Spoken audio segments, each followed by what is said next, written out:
Majesty visited the United States nearly a decade ago, we have seen one of the most extraordinary revolutions in history, and that has been the appearance on the world scene of 29 independent countries in the short space of less than 10 years, including over 150 million people.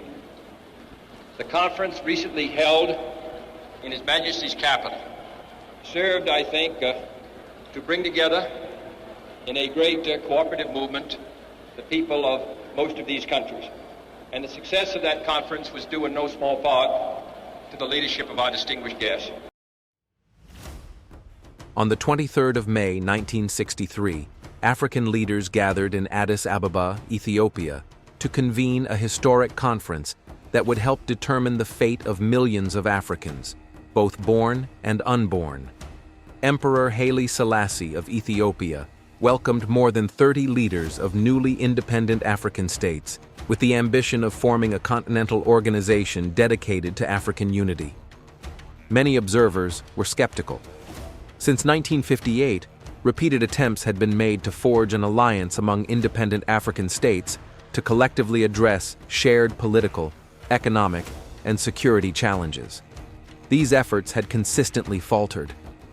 Two competing ideological camps had emerged, the Monrovia Bloc and the Casablanca Group. Their differences, particularly over the pace and depth of African integration, frustrated the aspirations of leaders such as Kwame Nkrumah, who envisioned a fully united United States of Africa. Yet, after several days of intense negotiations, compromises were reached. Differences were hammered out, and a charter was drafted and approved. Against expectations, the foundation for a continental organization was laid. The assembled leaders agreed that Ethiopia would host the headquarters of the new organization, while Emperor Haile Selassie was accorded the prestige of serving as its first chairman. This marked the birth of the Organization of African Unity, OAU. However, the question remains, was Selassie's convening of the Addis Ababa Conference driven solely by Pan-African idealism, or were there deeper political calculations and external influences at play? Before examining the political motives behind Selassie's May 1963 initiative, officially culminating in the formation of the OAU, it is essential to understand how African unity efforts evolved to this decisive moment. The first major step toward African political unification occurred in December 1958 with the All-African Peoples Conference hosted by Kwame Nkrumah in Accra, Ghana. Nkrumah championed the idea of a United States of Africa, rooted firmly in Pan-Africanism, an ideology advocating the unity, cooperation, and collective self-determination of African peoples worldwide. I appeal to you in the sacred name of Mother Africa to leave this conference resolved to rededicate yourselves to the task of forming among the political parties in your respective countries a broad united front based upon one common fundamental aim and object: the speedy liberation of your territories. This mid-20th century is Africa's. This decade is the decade of African independence. Forward then to independence now. Tomorrow, the United States of Africa. While many African leaders agreed in principle with cooperation and solidarity, they differed sharply on methods and timing.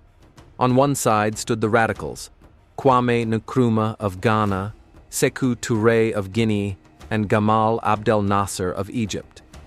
These leaders were staunchly anti-imperialist and opposed what they viewed as the balkanization of Africa into weak, dependent states. Opposing them were more cautious leaders who favored a gradualist approach, emphasizing national sovereignty, regional cooperation, and incremental integration. This group tended to be less receptive to the confrontational anti-imperialist posture of the radicals. Nkrumah and Touré advanced the radical vision further in 1958 by forming a political union between Ghana and Guinea. This union was later joined by Mali under President Modibo Keïta in 1961, creating the Ghana-Guinea-Mali Union, also known as the Union of African States. Throughout the early 1960s, additional conferences reflected these ideological divisions. A meeting in Brazzaville, Congo, led to the formation of the Brazzaville Group, composed largely of French-speaking states aligned with France.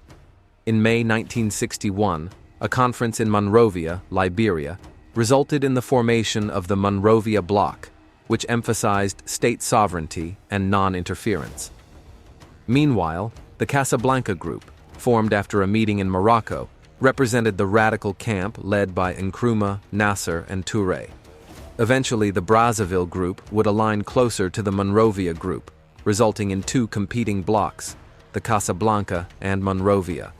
Although Nkrumah and Touré were among the most vocal advocates of Pan-Africanism and enjoyed significant popularity across the black world, it was Egypt's Gamal Abdel Nasser who wielded the greatest international influence among African heads of state.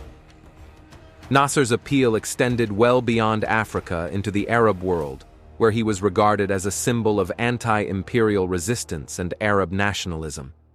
Despite cordial relations with Nkrumah, Touré, and Keïta, it is conceivable that leaders of sub-Saharan Africa would have preferred one of their own as the public face of a united Africa. Nasser's ambitions inevitably invited scrutiny.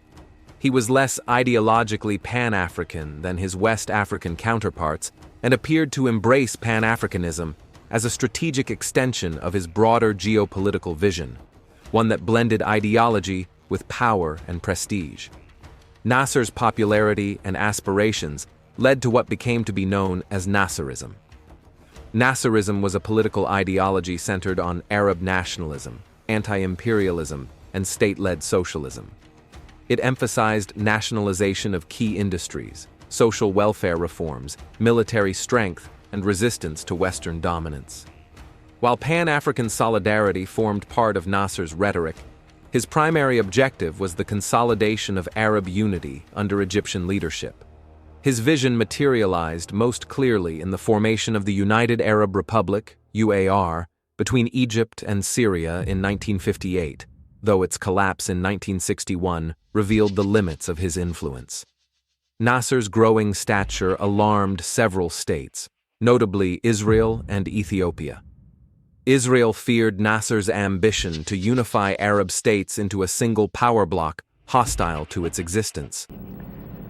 As long as the Israelis are insisting not to implement the United Nations resolution, and as long as the Israeli leaders are intending to expand and add Arab territory, more Arab territory to their country, well, everyone will be feeling that there will be no opportunities for peace.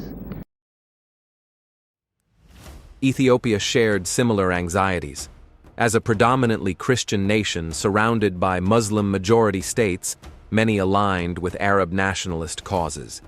Ethiopia feared the consequences of a strengthened, unified Arab coalition. Although Ethiopia maintained ancient cultural and religious ties to Israel, dating back to its adoption of Christianity in the 4th century and legends surrounding the Queen of Sheba and King Solomon, the modern relationship during Haile Selassie's reign was primarily strategic rather than historical. Following Ethiopia's post-war distancing from Britain after the Italo-Ethiopian War, Selassie sought assistance from other developed nations, particularly the United States. Israel soon emerged as a discreet but valuable partner. Under its Periphery Alliance strategy, Israel sought regional allies beyond the Arab world, identifying Ethiopia, Turkey, and Iran as potential partners. A clandestine alliance developed between Ethiopia and Israel. Israel assisted in structuring Ethiopia's military, police, and intelligence services, while the Mossad provided crucial intelligence support. Selassie viewed this partnership as vital, given Ethiopia's vulnerability to insurgencies and hostile neighbors. Several Arab states, including Nasser's United Arab Republic, supported Eritrean Muslim separatists seeking autonomy from Ethiopia. Egypt allowed Eritrean rebels to operate within its borders, where they established the Eritrean Liberation Front. With Nasser's support, the Eritrean separatists received training in Alexandria, as well as financial and military support. Somalia posed an additional threat. With Egyptian military backing, Somali forces hostile to Ethiopia grew increasingly capable. Facing mounting security challenges, Ethiopia sought Western assistance in arms, aircraft, and modern military training. Following the dissolution of the UAR in September 1961, Nasser's regional influence waned. Sensing an opportunity, Israel's ambassador to Ethiopia, Shmuel Ziyama Divan, Israel's first ambassador to Addis Ababa and a seasoned diplomat and intelligence officer, advised Selassie to capitalize on the moment. Divan recommended consolidating a broader African consensus to counterbalance the Casablanca group and dilute Nasser's dominance. So, upon Shmuel Divan's advice, and with the directives of Ethiopia's Foreign Minister Ketema Yifru, the emperor began to put into motion the chess moves which would result in the formation of the OAU. Amid persistent divisions, multiple conferences were convened on both sides, to which Haile Selassie was invited. At the Lagos Conference, held at the end of January 1962, during which the Charter of the Organization of African and Malagasy States was signed, divisions between the groups was evident. The Casablanca group boycotted the meeting due to Algeria's exclusion from the summit. Nigeria's President Tafawa Balewa excluded Algeria from the conference in order to appease the African leaders who were aligned with France. Although the Casablanca weren't in attendance, Selassie used the occasion to invite African leaders of the Monrovia group to a summit in Addis Ababa the following year. Selassie later attended the Casablanca Conference in Cairo, June 1962, where he personally engaged Sékou Touré and sought reconciliation between rival blocs. Ethiopia's Foreign Minister Ketema Yifru played a key diplomatic role, while Prime Minister Akilu Habdevold worked to secure Nasser's cooperation. With Touré's support secured, invitations were dispatched to African leaders to convene in Addis Ababa in May 1963.